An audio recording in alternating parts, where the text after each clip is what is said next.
नमस्कार दोस्तों, मेरा नाम है विवेक और आप देख रहे हैं एग्ज़ाम सेड यूट्यूब चैनल। जैसे कि आपको पता ही होगा कि इस चैनल पे आपको डेली हर रोज़ 2 लेटेस्ट गवर्नमेंट जॉब के बारे में बताया जाता है, जिसमें कि पहली वीडियो सुबह 10 बजे आती है और दूसरी गवर्नमेंट जॉब की वीडियो दोपहर में 3 बजे। तो जितने भी बच्चे चैनल पे पहली बार आए हैं, फर्स्ट टाइम हमें देख रहे हैं, वो तुरंत इस चैनल को सब्सक्राइब कर लें अगर आपको हर रोज़ 2 नई भर्ती के बारे में जानना हो तो। चलिए बात करते हैं आज के गवर्नमेंट जॉब की। दोस्तों, जहाँ तक मेरे को लगता है हर बच्चे ने एसएससी का नाम तो सुना होगा। अगर मैं आपसे बोलूँ इसकी फुल फॉर्म बताओ तो आप तुरंत बता दोगे, स्टाफ सिलेक्शन कमीशन। बट आज मैं आपके लिए एसएससी नहीं बल्कि SSC विभाग के अंदर वैकेंसी लाया हूँ, यानी सब ऑर्डिनेट सर्विस सिलेक्शन कमीशन। तो ये जो विभाग है ये एसएससी जितना फेमस नहीं होता, क्योंकि एसएससी आता है सेंट्रल गवर्नमेंट के अंडर और ये जो SSC विभाग होते हैं ये अलग अलग राज्यों के होते हैं। तो आज इसी गवर्नमेंट जॉब के बारे में मैं आपको बताने वाला हूँ। सबसे अच्छी बात है कि आप सभी राज्यों से इसमें आवेदन कर सकते हो। तो आपका काम है बस वीडियो को एंड तक देखना। इस गवर्नमेंट जॉब की A to Z complete information मैं आपको दे दूंगा, साथ ही साथ अप्लाई करना भी सिखाऊंगा। तो चलिए शुरू करते हैं। तो सबसे पहले मैं आपको विभाग का पूरा नाम बताता हूँ। इस विभाग का पूरा नाम है UKSSC। इसी के अंदर आज की भर्ती निकाली गई है। बात करें यहाँ पे इम्पॉर्टेंट डेट्स की, तो इसके जो फॉर्म है वो ऑलरेडी स्टार्ट हो चुके हैं, यानी कि आवेदन जो है ना वो स्टार्ट हो चुके हैं। अभी वीडियो ख़त्म होते ही आप तुरंत अप्लाई कर सकते हो। बात करें लास्ट डेट की तो वो है 29 अप्रैल। ठीक है, जो फीस है यहाँ पे फॉर्म की वो भी आपको 29 अप्रैल तक देनी होगी और आपका जो एग्ज़ाम है उसकी भी डेट यहाँ पे अनाउंस कर दी गई है। आपका एग्ज़ाम 6 जुलाई को हो जाएगा। बिल्कुल कंफर्म डेट बता रहा हूँ, 6 जुलाई को आपका एग्ज़ाम यहाँ पे हो जाने वाला है।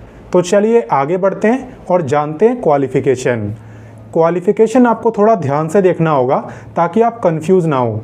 बाकी मैं अपनी पूरी कोशिश करूंगा कि आपको आसानी से समझ आ जाए। तो देखिए, यहाँ पे अगर आपने 12वीं कॉमर्स से करी है तो आप अप्लाई कर सकते हैं रिकॉर्ड कीपर और कैशियर डाटा एंट्री ऑपरेटर के लिए। 2 पोस्ट है आपकी, एक है रिकॉर्ड कीपर और एक है कैशियर DEO।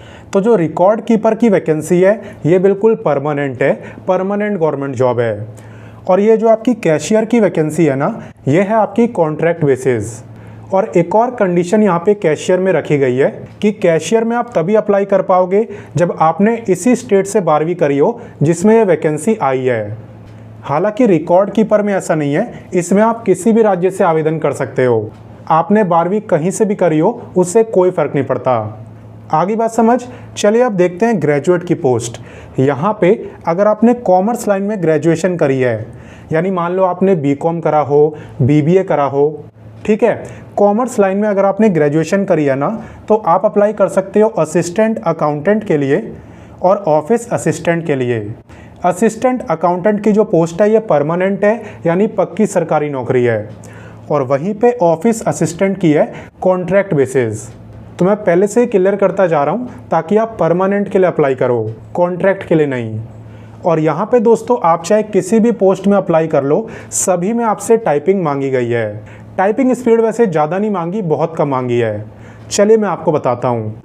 यहाँ पे आपसे हिंदी टाइपिंग मांगी गई है। आपको यहाँ पे हिंदी टाइपिंग आनी चाहिए और स्पीड उन्होंने मांगी है 13.33 वर्ड पर मिनट। तो ये बहुत ही कम स्पीड होती है। नॉर्मली गवर्नमेंट जॉब के अंदर 30 वर्ड पर मिनट स्पीड मांगी जाती है हिंदी टाइपिंग में, आपको पता भी होगा।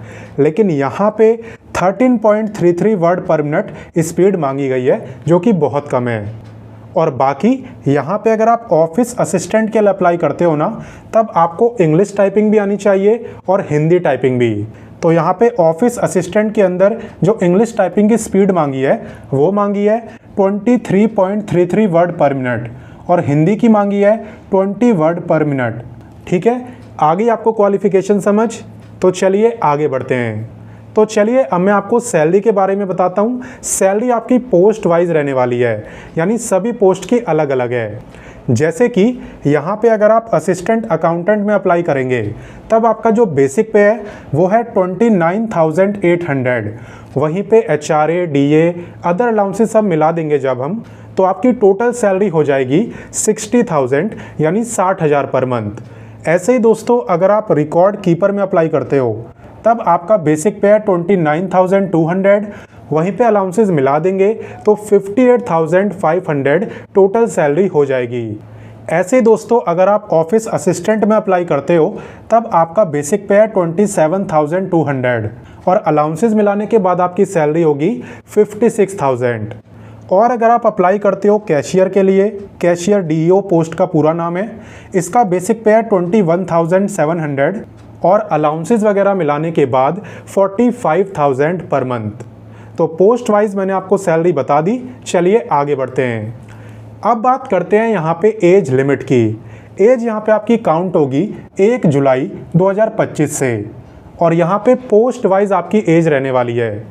जिस भी पोस्ट के अंदर 12वीं पास क्वालिफिकेशन है उसकी एज लिमिट है 18 से 42 ईयर और जिसकी भी यहाँ पे क्वालिफिकेशन ग्रेजुएशन मांगी है उसकी एज लिमिट है 21 से 42 ईयर। ठीक है, बाकी ये जो एज लिमिट है ये जनरल कैटेगरी की है। अगर आप रिजर्व कैटेगरी में आते हो तब आपको रिलैक्सेशन भी मिलेगा। रिलैक्सेशन की जहाँ तक बात है तो यहाँ पे SC ST को मिलेगा पूरे 5 साल का और OBC को मिलेगा 3 साल का। हालांकि रिलैक्सेशन वही ले पाएंगे जो इसी राज्य में रहते हैं जिसमें गवर्नमेंट जॉब आई है। अदर स्टेट वाले सभी बच्चे जनरल कैटेगरी में काउंट होंगे। बाकी चलिए अब मैं आपको एप्लीकेशन फ़ीस के बारे में बताता हूँ।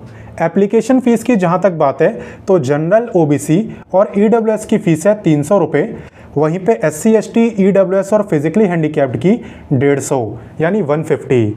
और जो बच्चे ऑर्फन हैं, ऑर्फन यानी अनाथ, उनकी यहाँ पे कोई फ़ीस नहीं लगने वाली। फ़ीस भी आपको पता चल गई। चलिए आगे बढ़ते हैं। अब मैं आपको बताने वाला हूँ सिलेक्शन प्रोसेस के बारे में। तो यहाँ पे सबसे पहले आपका ऑनलाइन एग्ज़ाम होगा जिसके अंदर MCQ टाइप के क्वेश्चन आपसे पूछे जाएंगे और यहाँ पे एग्ज़ाम को क्वालिफाई करने के बाद आपको टाइपिंग टेस्ट भी देना होता है। तो ज़्यादातर जो पोस्ट है उन सब में आपसे हिंदी टाइपिंग मांगी है। स्पीड में आपको ऑलरेडी बता चुका हूँ, जब मैं क्वालिफिकेशन आपको बता रहा था तभी मैंने बताया था कि हिंदी टाइपिंग के अंदर कितनी स्पीड चाहिए। बाकी चलिए अब मैं आपको बताता हूँ कि एग्ज़ाम का सिलेबस आपको कहाँ मिलेगा। आप वीडियो के डिस्क्रिप्शन में जाना, मैंने आपको वहाँ पे नोटिफिकेशन का लिंक दिया है।